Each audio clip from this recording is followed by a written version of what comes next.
মৰমৰ শিক্ষাৰ্থীসকল, তোমালোকৰ আপোন পাঠৰ অন্তৰ্গত কবি নৱকান্ত বৰুৱাৰ কবিতা পোনে কবিতাটোৰ বিষয়ে ক'ম, তোমালোকে মনোযোগেৰে শুনিবা। এটি কণমানি শিশুৰ মনত অলেখ প্ৰশ্নই ক্ৰিয়া কৰি থাকে ক'ব নোৱাৰাকৈ।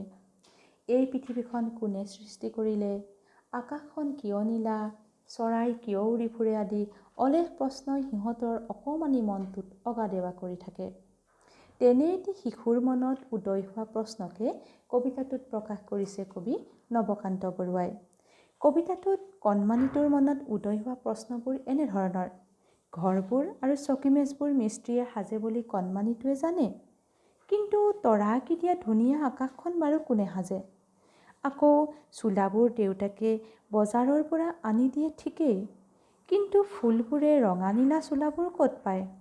অৰ্থাৎ কণমানিটোৰ মনলৈ অহা ভাৱটো এনেধৰণৰ যে একে ফুলবোৰ বেলেগ বেলেগ ৰঙৰ চোলাত কেনেকৈ থাকে। সেইদৰে আকাশ গঢ়োতা খনিকৰজন অৰ্থাৎ যিজনে এই পৃথিৱীখন সৃষ্টি কৰিলে, তেওঁক যদি কেতিয়াবা চিনি পায়, শিশুটোৱে সুধিব ফুলবোৰক কোনে চোলা কিনি দিয়ে আৰু বজাৰত পোৱা চোলাবোৰত কেনেকৈ ফুলবোৰে ঠাই পায়। এনেধৰণৰ অজস্ৰ প্ৰশ্নৰ অন্তত কণমানিটোৱেও এটা সিদ্ধান্তত উপনীত হৈছে যে পৃথিৱী বা বিশ্ব ব্ৰহ্মাণ্ড সৃষ্টি কৰাজনেহে মনত উদয় হোৱা প্ৰশ্নৰ সঠিক উত্তৰ দিব পাৰিব।